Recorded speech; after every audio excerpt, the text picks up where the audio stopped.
utak ng korupsyon sa Kongreso, pinangalanan na. Kilalanin natin kung sino ito. Ayon dito sa balita ngayon, si Enrique Razon ang utak ng korupsyon sa Kongreso. Ito ang mariing pahayag ni Cavite 4th District Representative Kiko Barsaga, kung saan direkta niyang itinuro ang ultra-bilyonaryong negosyante na si Enrique Razon bilang umano'y mastermind sa likod ng malawakang korupsyon sa Kongreso. Naku, matindi na tong mga ibinulgar niya. Ang tanong dito, makakabalik nga ba siya sa Pebrero? Nagpost na pala ng ganito na mayroon siyang ibubulgar. Siyempre, may mga hawak na dokumento yan kung bakit niya nasabi. Hindi basta-basta yung pangalan na nabanggit niya dyan. Ayon kay Barsaga, buo ang loob niyang ilantad ang lahat ng detalye. Isang pampublikong talumpati pagbalik niya sa unang linggo ng Pebrero. Ayon sa kanya, si Enrique Razon ang utak sa likod ng korupsyon sa Kongreso. Ilalantad ko ang lahat ng isang talumpati pagbalik ko sa unang linggo ng Pebrero. Sa hiwalay pang post, may diretsahan pang sinabi ni Barsaga na may naganap umanong suhulan sa loob mismo ng hanay ng National Unity Party or NUP bago ang 2025 elections. Naku, pera na naman to.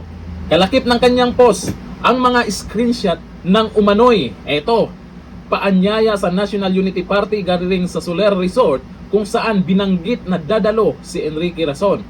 Mensahe na humiling sa mga kongresista na permahan at ilimbag sa kanilang letterhead ang isang pahayag ng suporta kay Speaker Romualdez. Nako, si Tamba na naman to. Paalala umano na ang mga pondong ito ay huwag idedeklara sa COMELEC o sa publiko.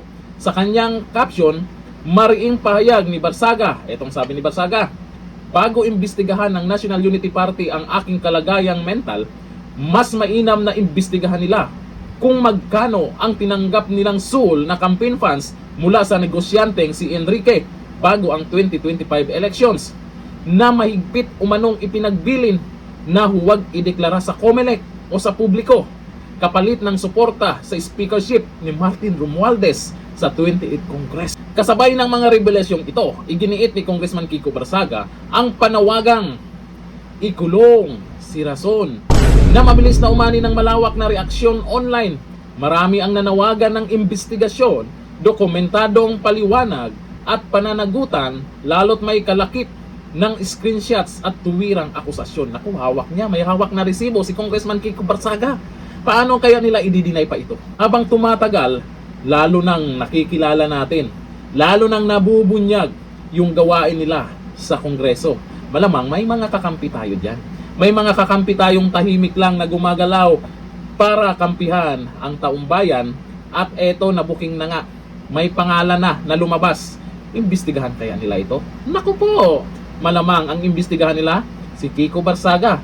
Baka naman may gagawin na naman silang kaso para hindi makabalik ito sa Pebrero kasi magsasalita na talaga siya. May ebidensyang hawak pa. Sa ngayon, wala pang opisyal na payag mula kina Enrique Razon sa pamunuan ng NUP o sa kampo ni former House Speaker Martin Romualdez hinggil sa mga paratang. Habang papalapit ang unang linggo ng Pebrero, nakatuon ang mata ng publiko sa ipinangakong buong pagbubunyag ni Congressman Kiko Barsaga, isang pahayag na maaring magbukas ng mas malalim at mas mabigat na usapin sa politika at pananagutan sa Kongreso. Habang maaga pa, malamang uunahan nila ito, si Congressman Kiko Barsaga. Pero sana, kung seryoso ang ating Pangulo na labanan ang korupsyon na nagaganap ngayon, may investigasyon ba siyang gagawin tungkol dyan? Akala siguro ng iba, matapos masuspinde itong si Barsaga, ay mananahimik na. Pero ang matindi, nagkaroon ng oras na mas makakuha ng maraming ebidensya at makapag-imbestiga. Malamang ginagawa niya yan habang nakasuspindi siya, ay mas malala ang pagbabalik niya. Sabi ni Jerry Bustamante, Razon is the richest man in the Philippines. He is the man who can move mountains. He can influence government policies. Grabe pala to, itong taong na to. Pero walang katakot-takot itong si Congressman Kiko Barsaga na binanggit na yung pangalan niya. Ito ayon kay Ariel Tumang, hahanapan ka na naman nila ng kaso kong Barsaga para di ka makabalik sa February at para di mo masabi yan. Kasi madami na naman ang tatamaan dyan. Dyan po sa pangalan na lumabas, si ultra billionaire ay parang nabanggit din dyan ang dating House Speaker. Malamang, pag ilabas lahat yan, may mabanggit pang ibang pangalan dyan. Sabi ni Lord Tocayon, kaya pala puring-puri ni Rason si BBM. Magaling talaga.